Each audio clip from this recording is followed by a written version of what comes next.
김주희 교수님은 아주대학교 약학대학에 재학 중이시고 식약처 의료기기위원회 위원, 첨단바이오의약품 규제과학센터 전문위원, 한국의약품안전관리원, 의약품 부작용 피해 구제 전문위원 등 전문가 활동을 하고 계십니다. 더불어 융복합 의료제품 전문가 초청 워크숍 및 한국제약바이오협회 헬스케어 정책 포럼에서 융복합 의료제품과 관련하여 발표하시는 등 융복합 의료제품과 관련하여 활발한 활동을 하고 계십니다. 그럼 김주희 교수님을 모시고 기조 강연을 듣도록 하겠습니다. 큰 환영의 박수 부탁드립니다. 네, 안녕하십니까. 방금 소개받은 아주대학교 김주희 교수입니다. 저는 제3차 융복합 의료제품 안전기술 전문가 포럼에서 기조 강연으로 제목은 규제 관점에서 바라본 융복합 의료제품에 대해서 말씀드리도록 하겠습니다. 제가 준비한 내용의 순서는 이렇습니다. 먼저 융복합 의료제품은 무엇을 의미하는지 한번 같이 살펴본 다음에 관련된 규제 이슈는 어떤 것이 있고 또 융복합 의료제품의 이러한 기술의 발달과 그와 발맞추어서 규제 혁신, 즉 규제 대응 전략은 어떠한 것들이 있는지 그런 고민들을 함께 나눠보도록 하겠습니다. 융복합 의료제품이란 저는 이분이 떠올랐습니다. 이분은 샌드위치 백작입니다. 샌드위치 백작은 여러분들 들어보신 분도 있지만 이분은 상당히 자기 일에 열중하다가 너무 배가 고파서 한여에게 이렇게 주문을 합니다. 빵과 빵 사이에 햄을 넣어서 만들어 오세요. 먹을 시간이 없을 정도로 자기 일에 열중하는 바람에 이 샌드위치를 주문하게 되는데요. 이 사람의 이름이 샌드위치인데 그 옆에 있는 사람들이 정말 이거 좋은 아이디어인데 The same as 샌드위치. 저 샌드위치 백작하고 똑같은 것을 나도 만들어줘 라는 말에서 유래해서 이런 샌드위치 제품이 만들어졌습니다. 사실 이런 샌드위치 제품이 융복합 제품이죠. 빵과 빵 사이에 전혀 다른 성질을 가진 고기가 들어가 있는 제품이죠. 융복합 의료 제품인데 주작용 양식이 뭘까 한번 생각해 보니까 저는 빵이 아닐까 이런 생각을 해봤습니다.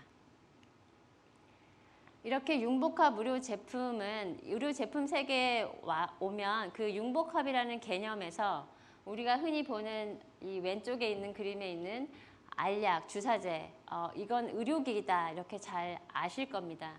오른쪽에 있는 이런 청진기, 기기 이런 것들은 의료기기다라고 알고 있습니다. 지금 현재 우리나라에서 혹은 전 세계에서 의약품 품목과 의료기기 품목은 달리 규제되고 있습니다.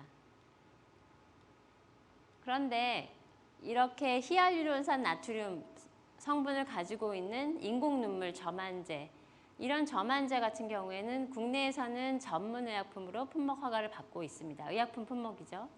하지만 유럽으로 건너가게 되면은 의료기기 2등급 허가를 받고 규제되고 있습니다. 동일한 성분과 동일한 사용 목적을 가지고 있지만 각 나라의 규제 관점에 따라서 달리 규제되고 있는 것을 볼 수가 있습니다.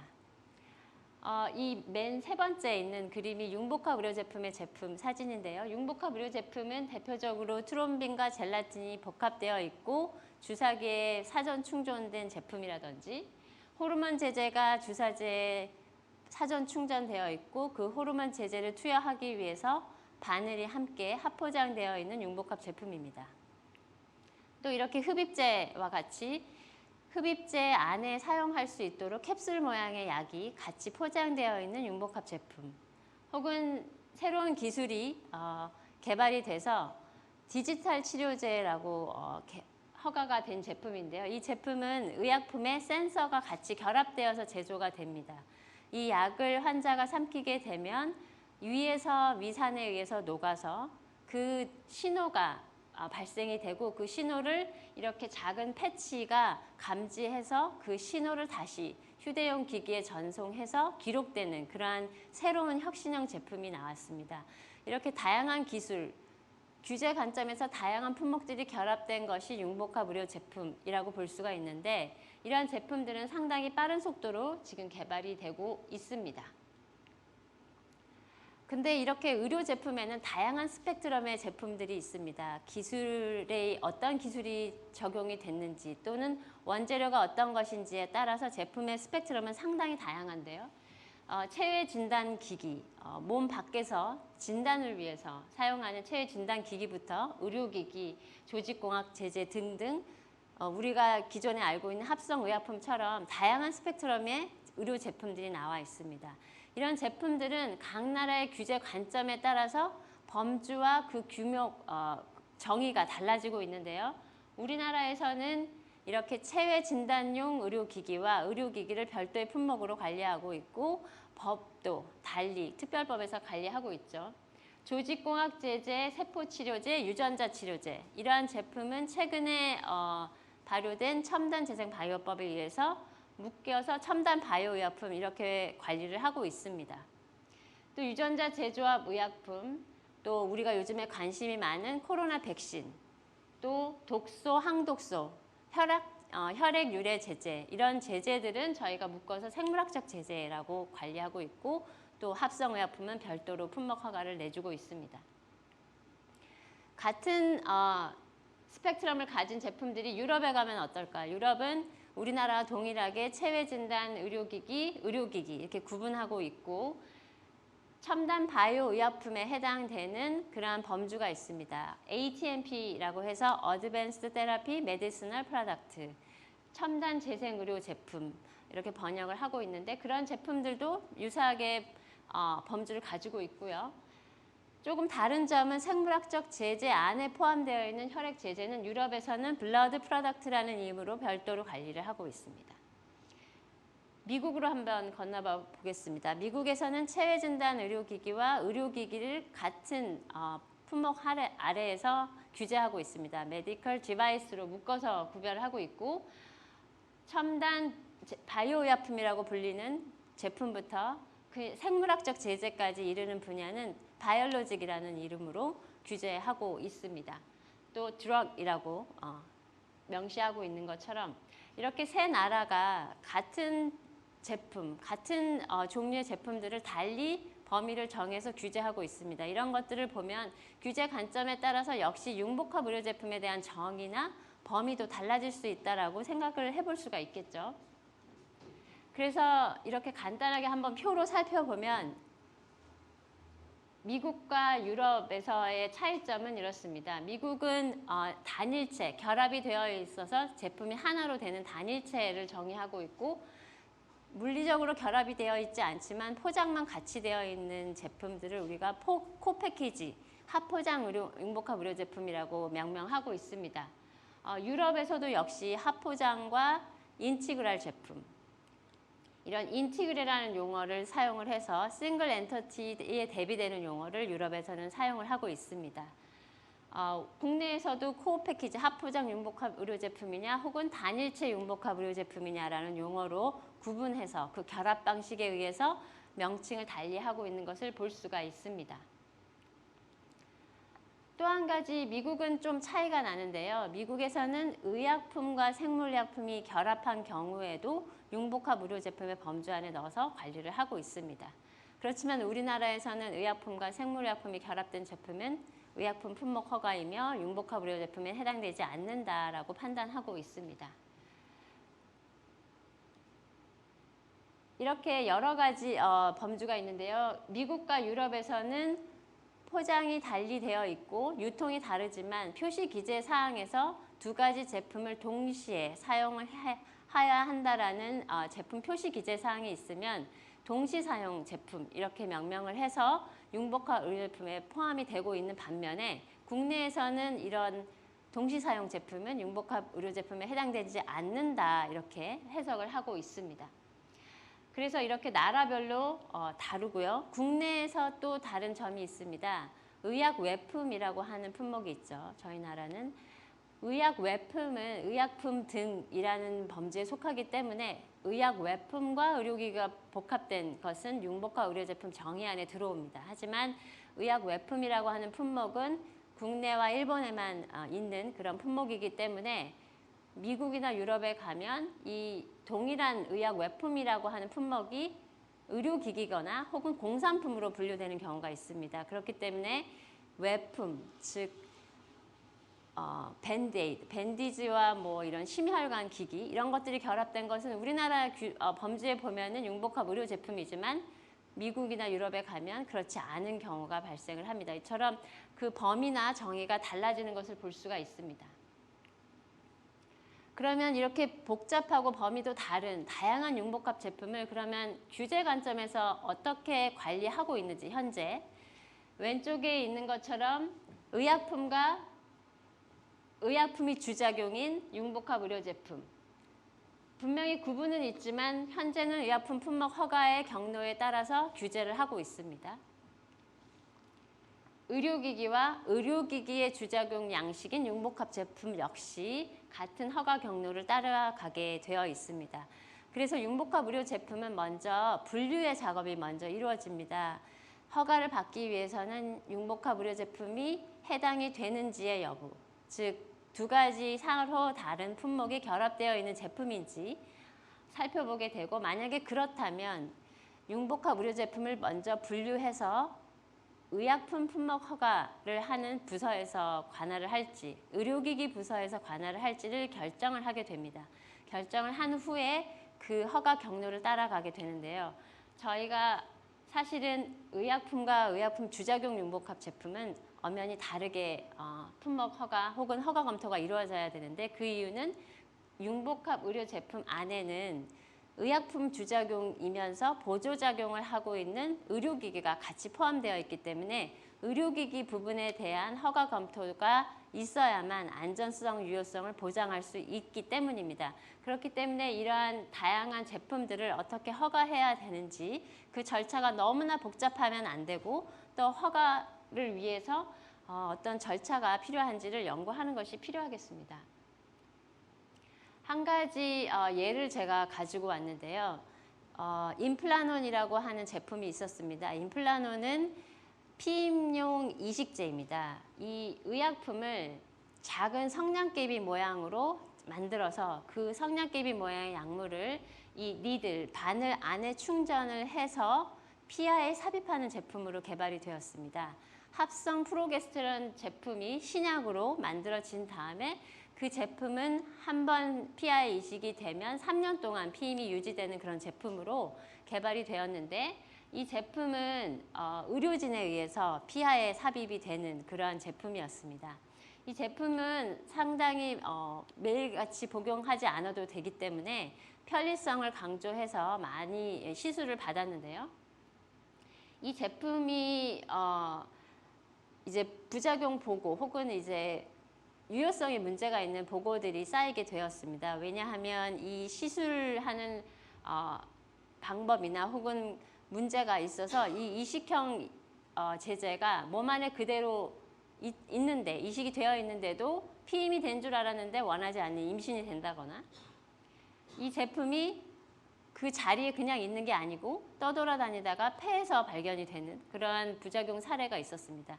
그래서 이 사례 때문에 결국에는 임플라논 XT라고 하는 다른 이름으로 제품이 개발돼서 나왔는데요.